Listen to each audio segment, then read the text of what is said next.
My Lord and my God, I firmly believe that you are here, that you see me, that you hear me. I adore you with profound reverence. I ask your pardon for my sins and grace to make this time of prayer fruitful.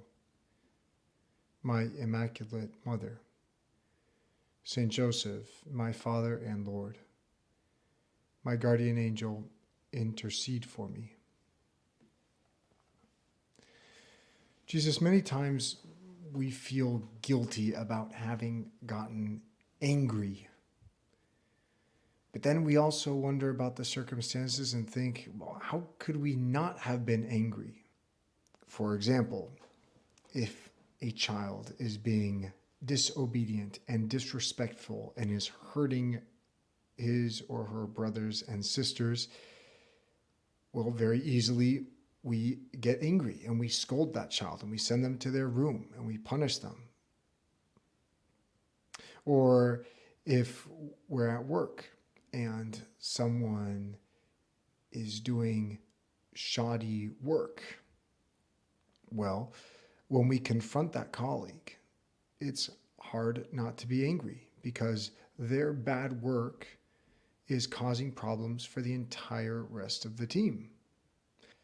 And so, Lord, we get to a point where we feel like, we feel guilty about feeling angry or even about getting angry, but yet deep down we're pretty convinced but that situation needed anger. Well, Lord, as usual, we look to you. We look to your example. Was there ever a time when you were angry and that you reacted with anger?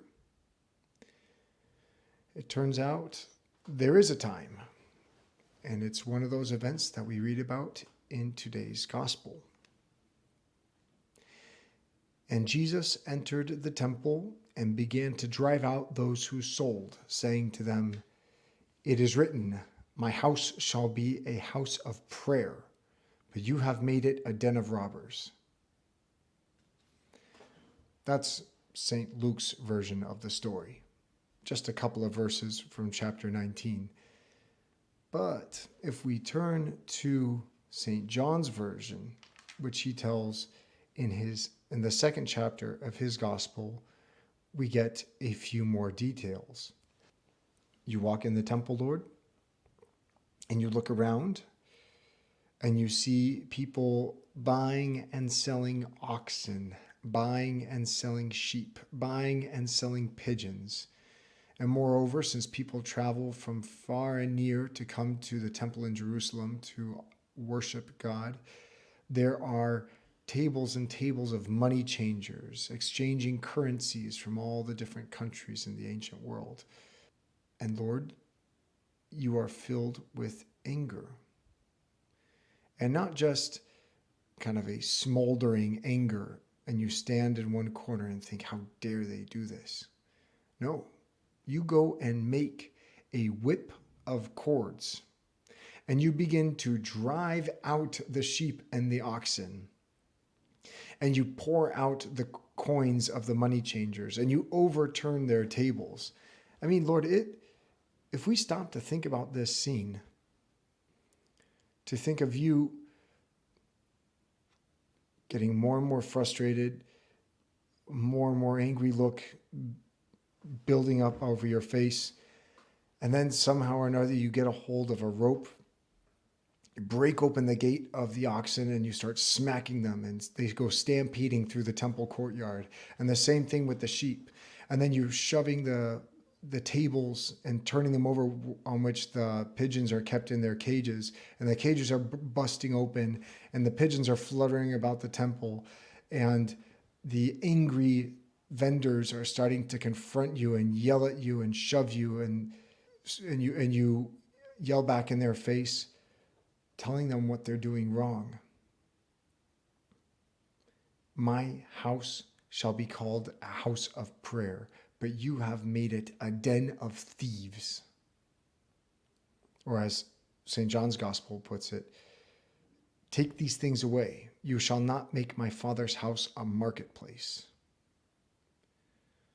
So, Lord, we know that you are God. Therefore, you cannot sin. You are incapable of committing the sin of anger. You can be angry and not sin. In fact, if we go to Psalm 4, depending, of course, on the English translation, but at least in the Revised Standard Version, it says in verse 4 of Psalm 4, be angry, but do not sin. Lord, we ask you for that grace. In this time of prayer, we ask you now for the grace to be able to be angry like you were, but not to fall into sin. When the children are getting disobedient, disrespectful, and are treating each other badly, maybe it is the right time to be angry, to be upset. But somehow to do that without sinning, how, Lord? I have no clue, but with your help. When we're confronting a colleague at work who's doing bad work and is holding the rest of the team behind, we can be angry, but Lord, help us not to sin. And in any of the many different circumstances in which something like that could happen, like honking at a car that cuts us off on a highway on a rainy day, we can be authentically angry, but not sin, somehow, with your help, Lord.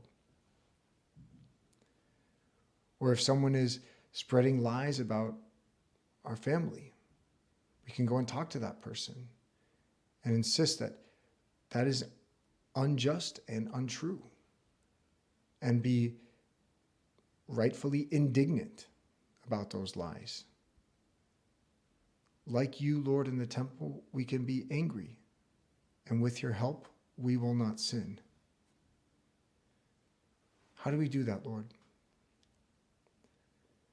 I think in the first place, we probably must be looking for the good of the people with whom we are angry, to shock them out of their bad, sinful behavior in order to make them think about what the right thing is to do.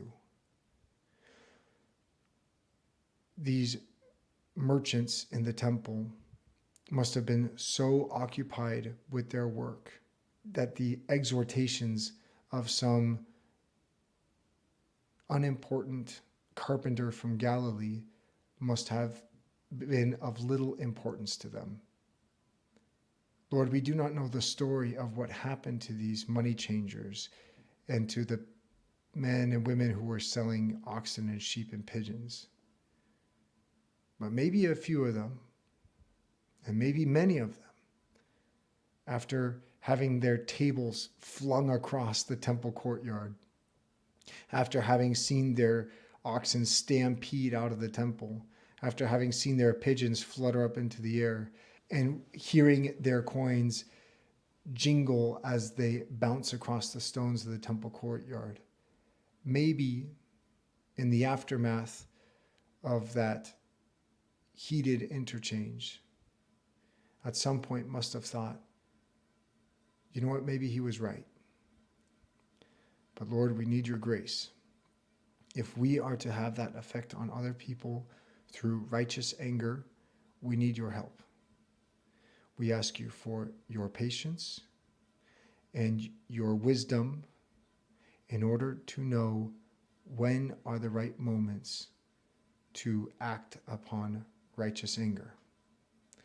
I thank you, my God, for the good resolutions, affections, and inspirations that you have communicated to me in this time of prayer. I ask your help to put them into effect. My Immaculate Mother, Saint Joseph, my Father and Lord, my guardian angel, intercede for me.